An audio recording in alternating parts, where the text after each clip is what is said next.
I hope everyone slept well, had a good breakfast, and is ready for a deep dive into theming and styling. So my name is Jouni, and I just like to call myself a designer, a long-time designer at Vaadin at that. But this morning Marcus came in and pointed out that should your title be CSS Wizard Level 9, so we changed that accordingly. I got promoted, thanks to Marcus.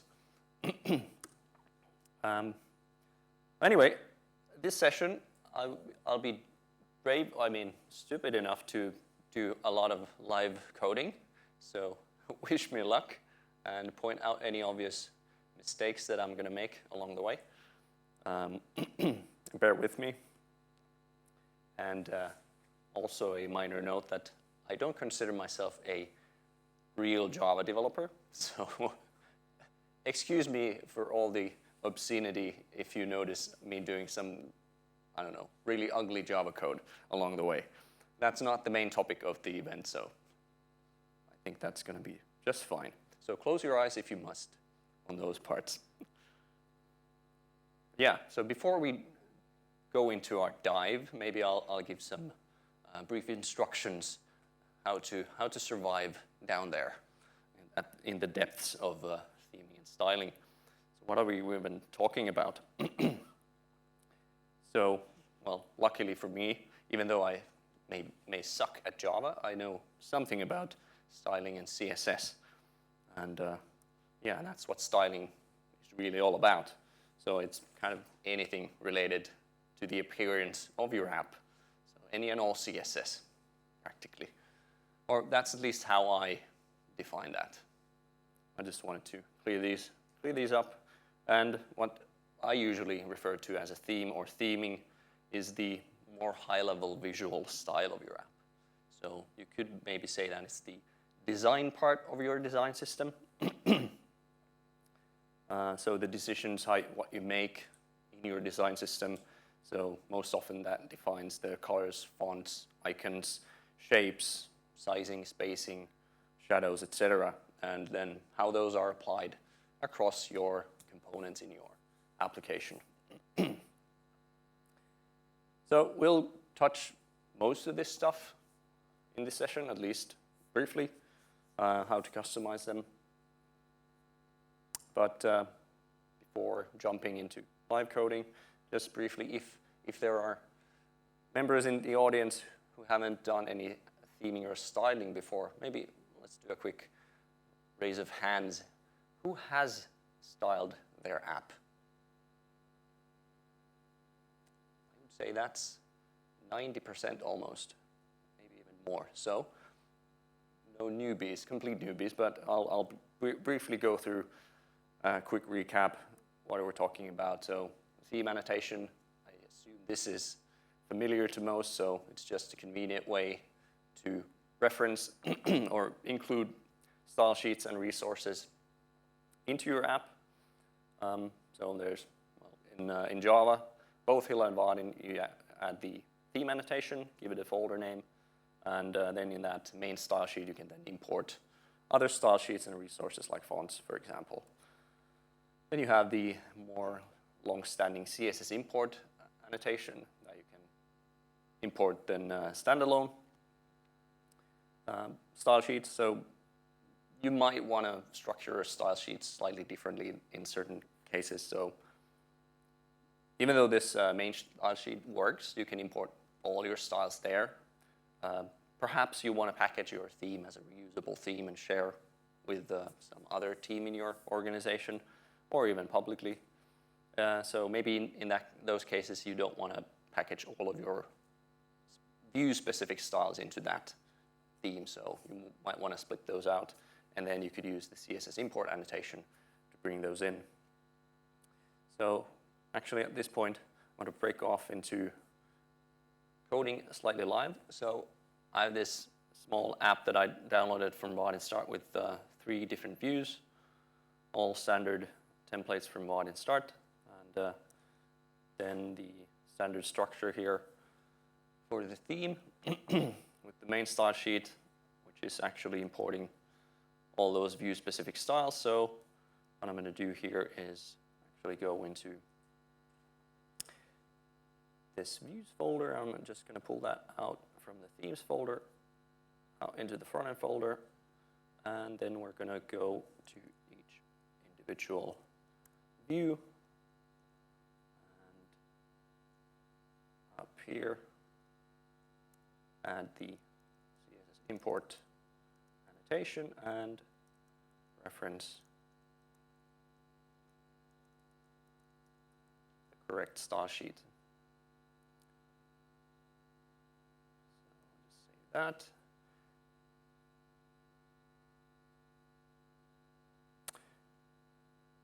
And apparently I already hit a hiccup in my live coding. Oh, it's actually, I need to remove it from here. Remove all those, there we go.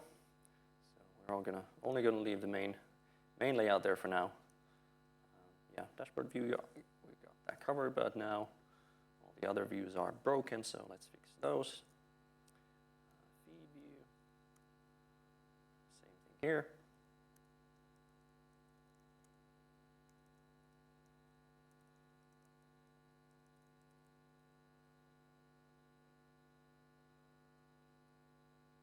Finally, the grid with filters view.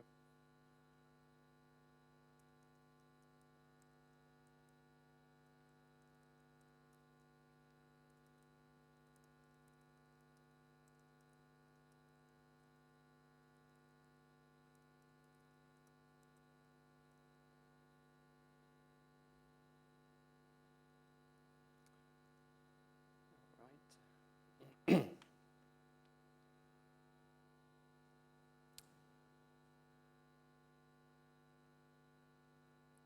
Error.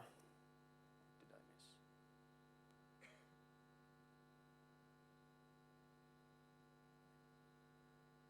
Feed view. Did I not save this?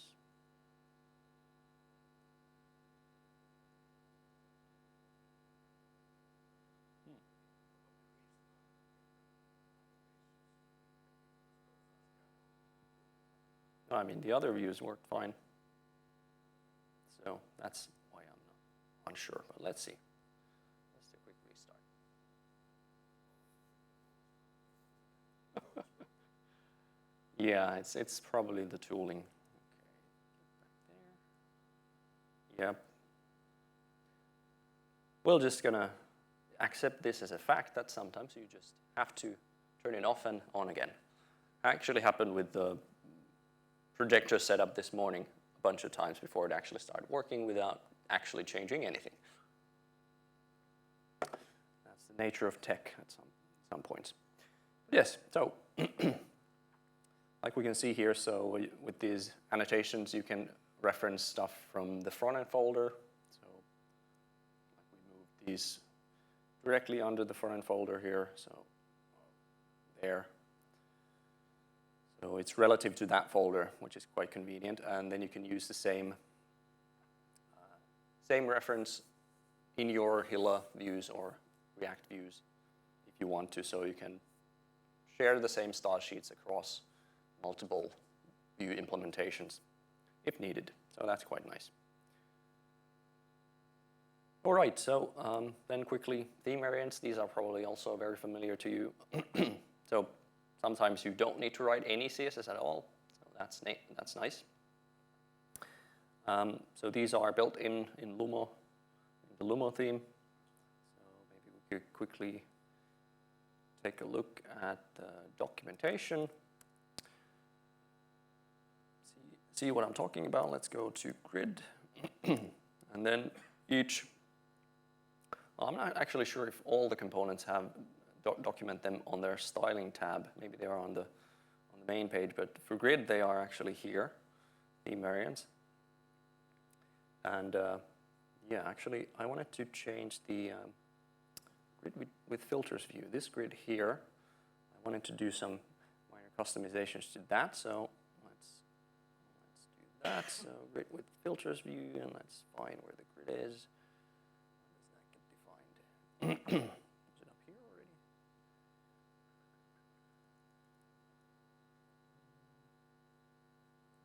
There, I suppose. Here we go. And we're actually already adding one theme variant for it. So the no border variant. So it removes the outer border from the grid. So I also wanted to remove the row borders. No row borders. And then I also wanted to add the row stripes to it.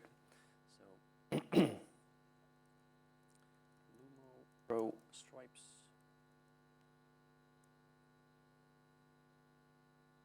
There we go.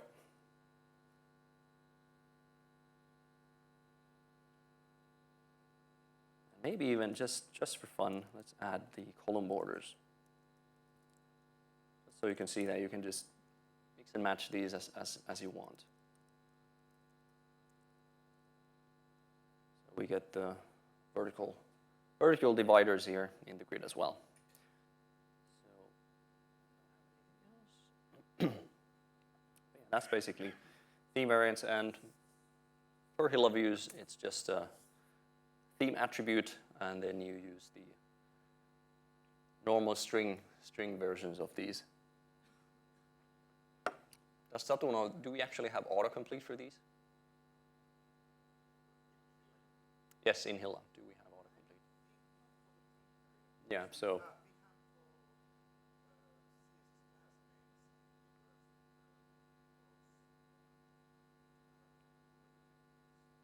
Yeah, Luma utilities.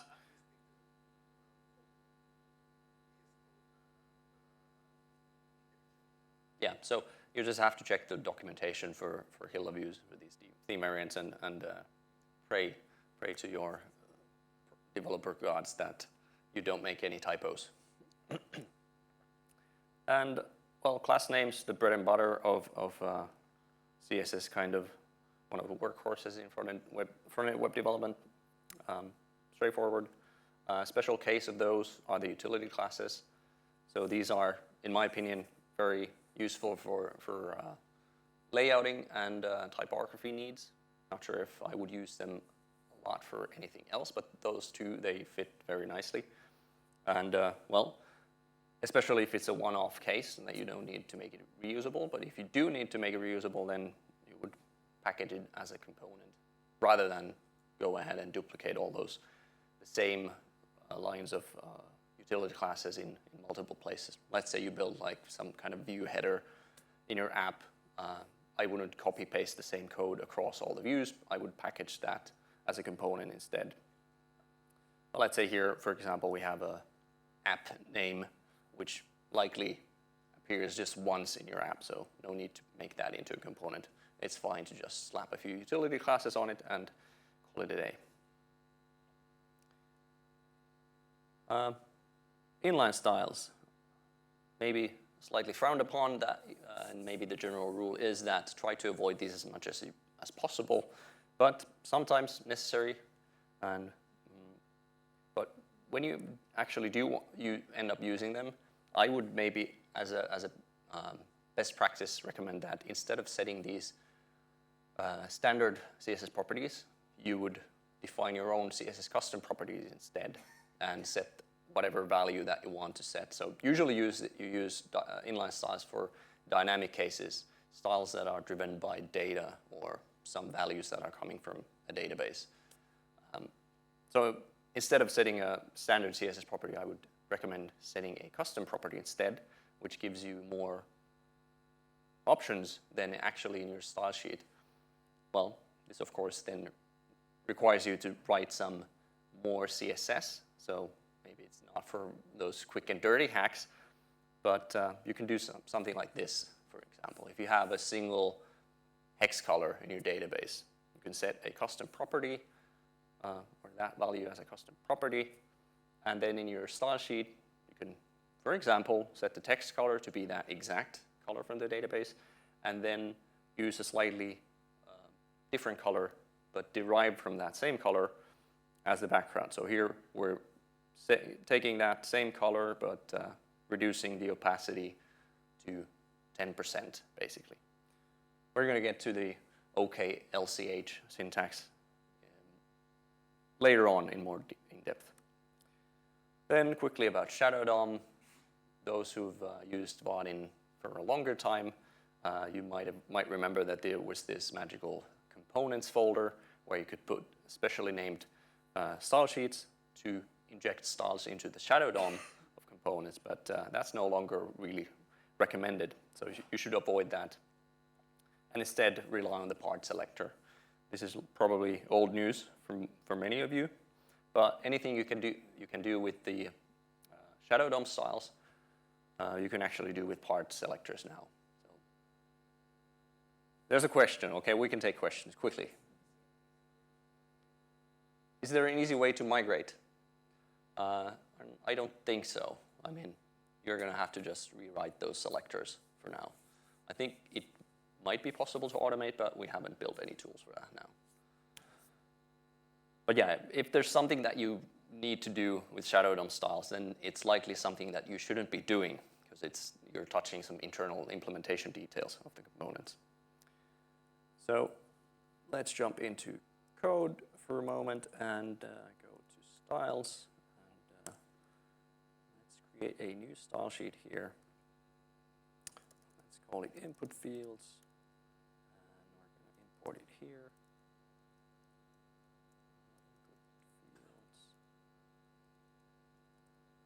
And then we're going to change the styles of our input fields slightly. So one thing that is quite useful nowadays is the component-specific custom properties that we have. So what I want to do here is all these input fields that I'm seeing here, I want to give them a border and change the background color of them. Input field, border width. Let's close that panel. So if we set that, we get the border already there.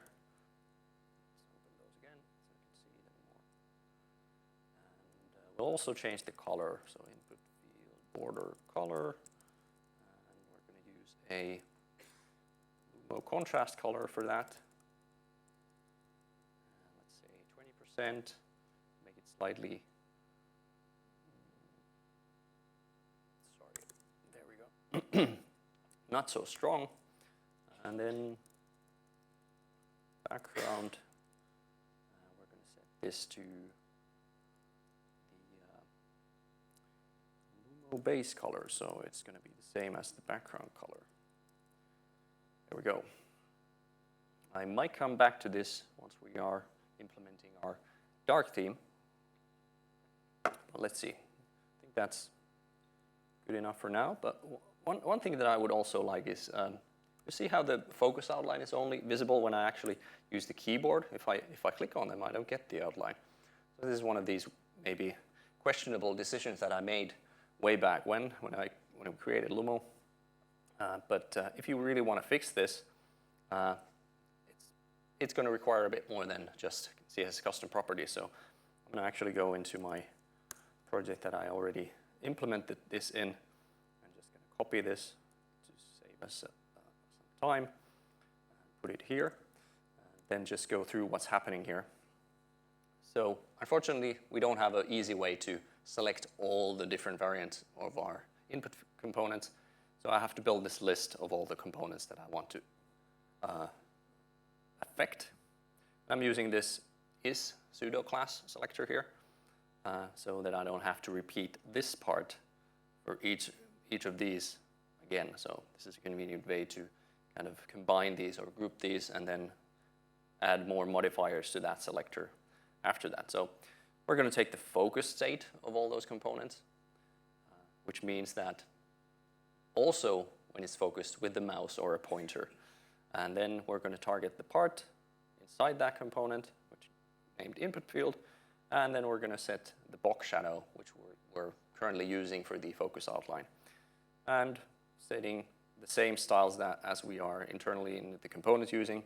So there's this custom property Vaadin focus ring width, defaults to 2 pixels, and then we're setting the color, Vaadin focus ring color, and setting we're using the Luma primary 50% as the default color for that. So save, and now, even though if I'm focusing with the mouse, you get the focus outline.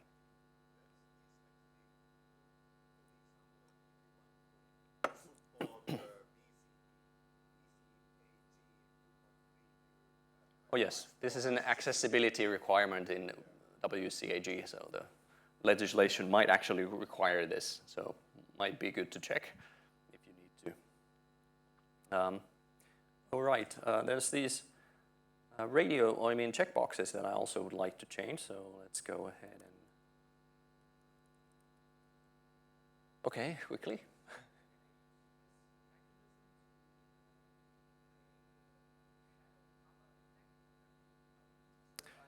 Can you use the same for hover and hover effects? Yes, well, actually, yeah, you can. And in my other test project, actually, well, I'm basically removing the default one. So you can see when I click on this, you maybe see the slide sliding, and you get the hover effect here.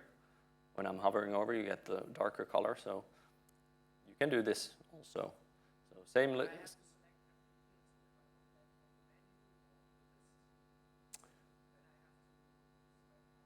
Yeah. So yeah, now this one removes the hover styles from those fields. So it's this pseudo after element that's actually creating that. All right. So let's move on now. Custom fonts. This is probably a very common need in when you do styling. And Google fonts, I think they are fine, but I wouldn't necessarily import them directly from Google. So I would go ahead and download them locally and use them from your own server instead. And nowadays the WOF, I guess that's how you pronounce it, WOF 2. That's the only font or format that you actually need. So you don't need to care about any other formats. So when you download fonts from Google Fonts, you might actually get a TTF, like a true type font. I actually downloaded this Sora font earlier. So if I want to use this, I would go ahead and click here, get font, and download. And also, one thing to note when you're looking for fonts here in Google Fonts, sorry, where's the filters here? One thing that I would recommend that you search for is variable fonts. So this way, you save the bandwidth. You just need one file, and you get all the font weights that you need. So you don't need to import a lot of different files for different font weights, like bold, thin, semi-bold, whatever. You get like a scale usually from 100 to 900, and you can pick whatever value from those numbers. Like you could go like 333, for example, if you want to, or 812 if you want to be very specific. But yeah, so let's see. I've already downloaded those fonts earlier. So let's pick those up. And Sora actually is a true type font only. So what you can actually do is this, I use this cloudconvert.com, which is pretty neat. So free service, and then you can come here and look for true type and convert to WOF2, and then upload the file, and you get a WOF2 file back.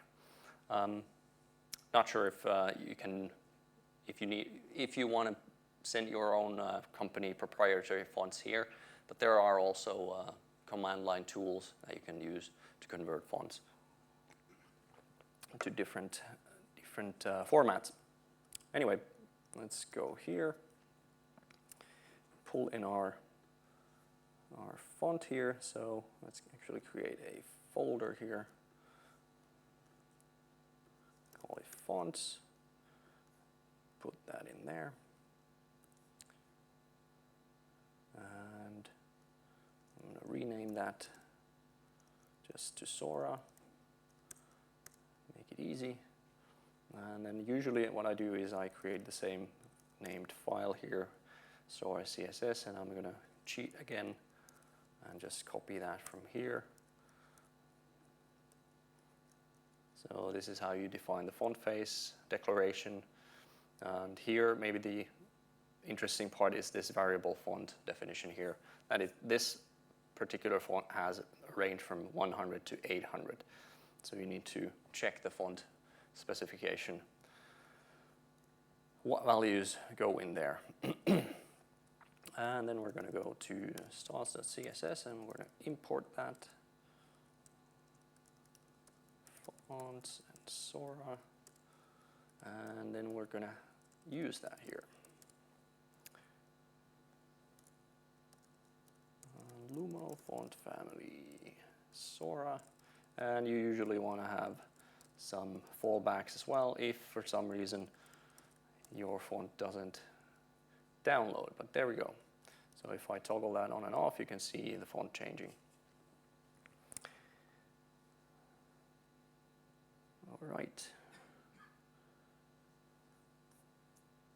Custom icons.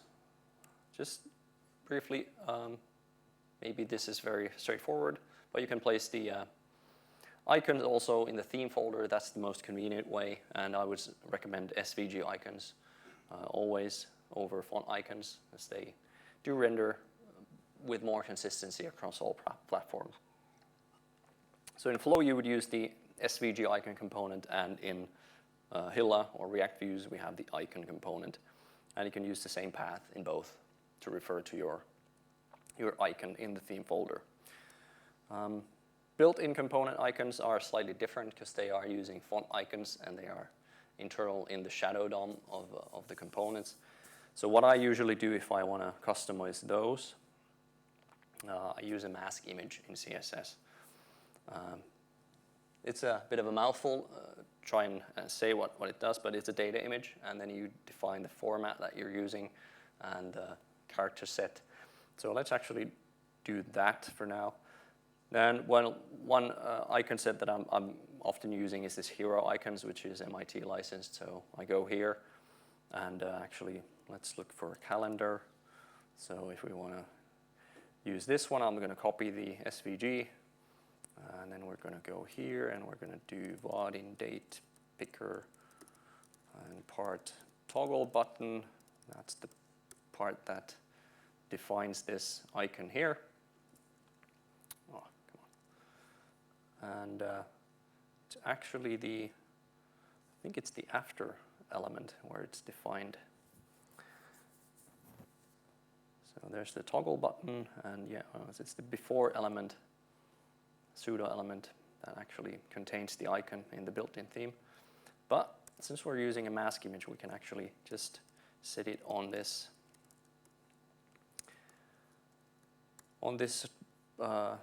div here instead, because we're going to basically just clip all the contents, so it doesn't matter what's inside it. So then I copied the SVG from the Hero Icons website. Now I need to go and make it into a one-liner. So it's not as nice, but yeah, and what I usually also end up doing is change the stroke width, so you can play around with that, how strong you want the lines to be. I remove this extra class here just to reduce the clutter. And now we need the extra magic part of the string here. So I never actually remember how this goes, so I have to copy that all the way up until that comma there. And there we go. But as you can see, this is not exactly what we're looking for. So now we need to fill in the part, and we're going to use, let's see, 60% contrast. There we go. But if you really look closely, you can see that the previous icon is still showing through there, because it's like the contrast color is semi-transparent, so they're layering on top of each other now. So we have the background color on the whole button. So let me briefly remove this mask image here. So now you can see basically what's going on. So we have two semi-transparent colors on top of each other, and then we're masking that whole thing. So we're left with this kind of weird effect here. So what we can do is actually just set the color text color to transparent, and that's going to fix it for us. So now the built-in icon is actually transparent. It's still there, but it's transparent. And that's one way you can change the built-in component icons. Move that back there. Yeah, the other alternative is to create your own custom font icon and then override the pseudo element with that, which in my opinion is slightly more cumbersome. There's some other approaches that I think all our components have now refactored so that there's an internal CSS variable that contains the font character from the Lumo icons and override that. But hey, switching gears now a little bit to not CSS, actually, even though I said this is mostly CSS, but I'm going to do some Java now a little bit. So we're going to try and build this one. So quite standard stuff nowadays in apps. I don't know if anyone here has built this thing for their app? 1, 2, 3, handful. So seems straightforward, but it actually requires a bit of thinking. So we want to respect the user's preference on this. So when there's this system option that we want to respect, then we were looking at this operating system level preference. So which can also change at runtime based on like maybe even on, I'm not sure on Windows, but at least on Mac you can set your operating system to change from light to dark based on the time of day and so forth. So you would perhaps prefer that your applications, web applications, also respected that preference. But when the user actually then explicitly wants your app to be either light or dark mode, then we override that system preference. And we also need to remember which they chose and keep that on repeat visits. And based on all of this information, we have to set the theme attribute on the HTML element. And then, of course, keep all of this UI state in sync. So keep the correct element or correct item selected. So let's see, where do we start? We're going to go and in our Java, and we're going to go to main layout. We're going to actually create a select element here. So actually, now that I'm looking at the time, I'm going to also take a shortcut now and copy some code from the project that I have. So I have this theme select class here. We're going to go through what it contains. And new file theme select. Let's paste that in there, and yeah, let's see what it's actually doing. We have some styles here. It's basically a select with some string options. So here are the items that we set to it. So we have 3 string items: system, light, and dark. Those are the options in the drop-down, as you can see. We use a renderer here and use icons for those. So we have a div with an icon and span with the string name in it. So there's the icon and then the span. Those are our rendered icons there.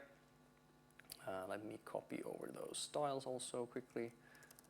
Theme select, copy that over. Go here in our themes in my app, put it here.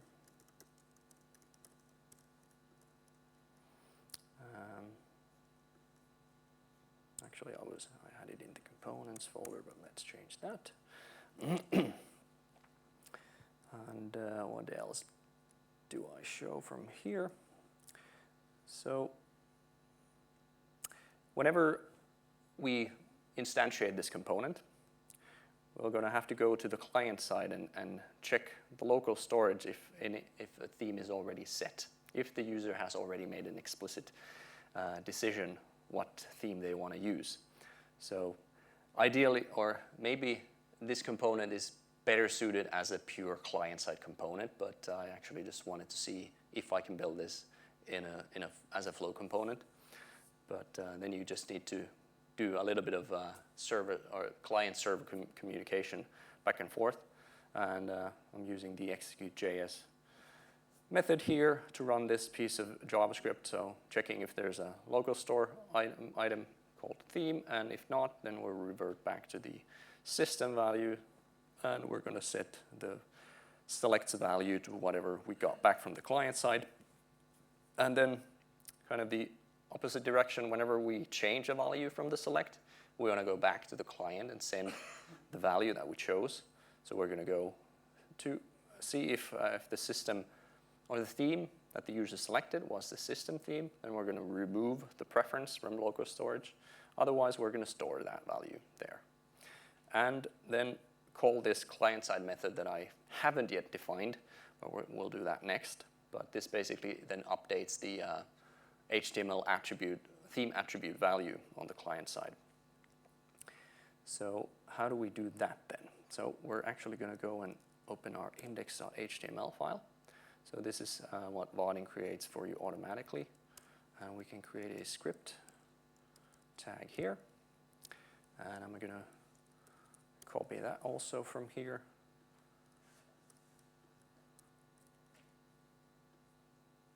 And go through that line by line. So first off, there we go. We're going to need a media query. So we're going to check what the user preference is. Or actually, this media query checks if the user's operating system prefers dark mode. We're storing that media query as a variable here, or a constant. And then we have this update theme method that we're going to call right here, right when this page is loaded. So we want to do this as quickly as possible so we can update the HTML element attribute value immediately when the page is loaded, not only after the Vaadin client-side engine is kicking up. So you would get maybe a brief flash of like white page before that. So the update theme method, again, checks the local storage, sees if we have a preference. If we don't, then we're going to check the preference, the operating system level preference, if that matches. So if the user's operating system prefers dark mode, then we're going to set it to dark. Otherwise, we're going to set it to light. But if there was a preference already in our local storage, then we're going to just use that. And then based on that, we're going to set the attribute value on the document element, which is the HTML element. And one last thing, what we need to care about is this line here. So this operating system preference can change also at runtime. So what we can do is have an onChange event listener for this media query that we created. So whenever this prefers color scheme dark changes, we're going to update the theme once again. And just so we can keep this one also in sync based on that preference, we're going to update the value on the server as well for our theme select and send back the value whatever we have in the local storage or if it's the system preference. All right, and now the only thing left is to actually put our theme select somewhere.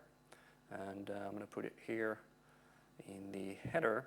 So, sorry, the drawer. So here, app name, and now we're going to go here, new theme select, drop it there. And now we have our unstyled version here, but it's working though. Now we can change it to the system theme, and we can see here how that attribute value is changing on the HTML element.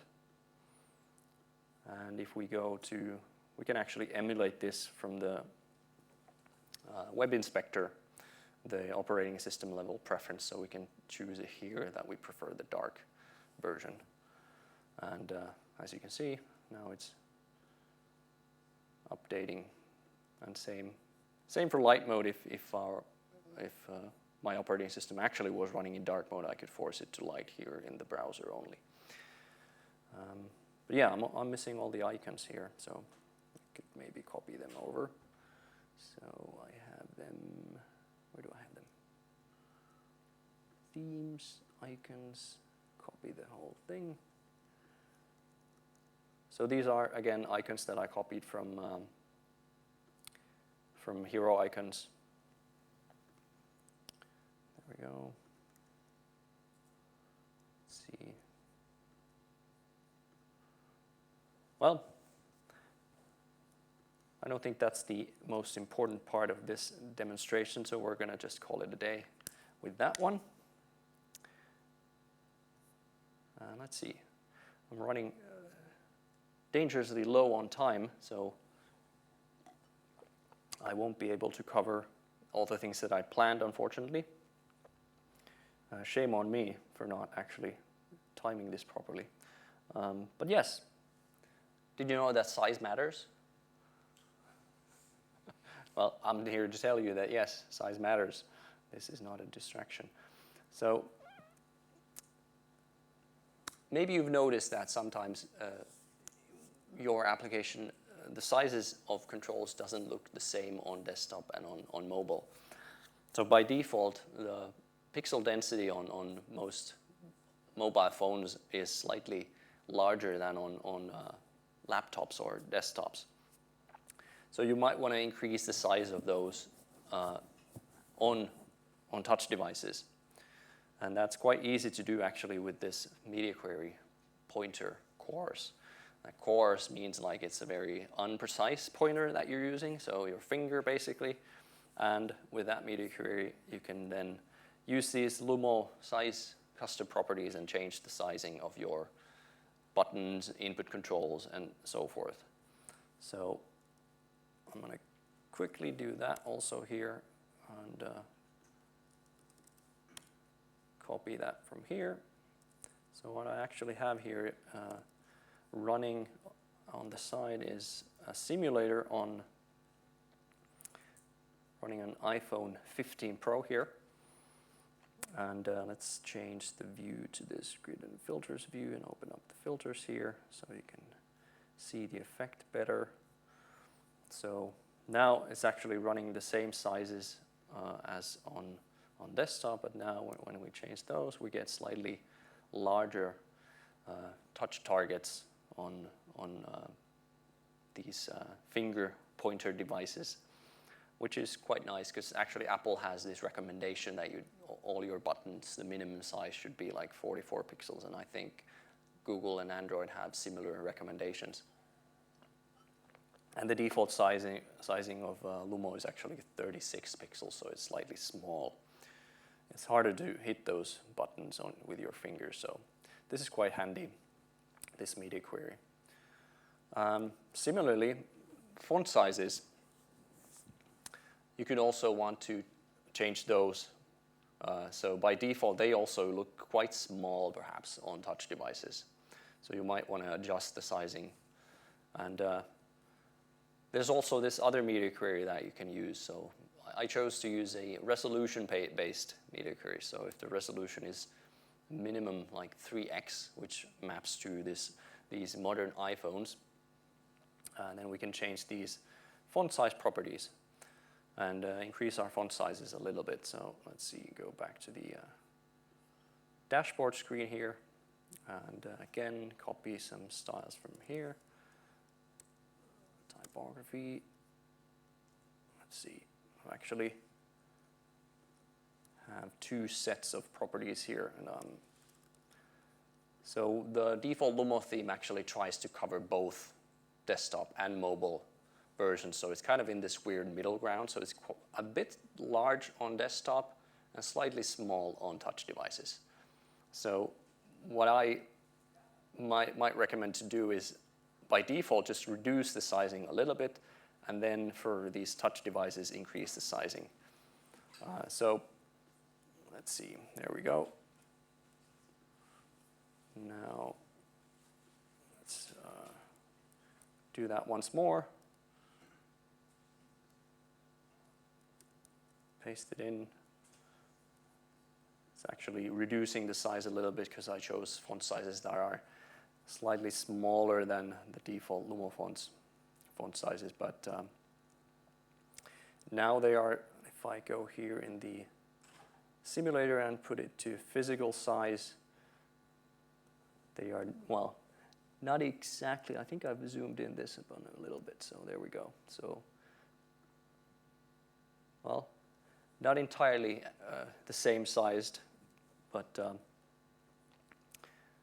actually now running out of time, so I'm going to have to stop my brave or stupid live coding experiment here, and but I'm going to stay here for a little while if you want to see something more, and ask more questions if you have.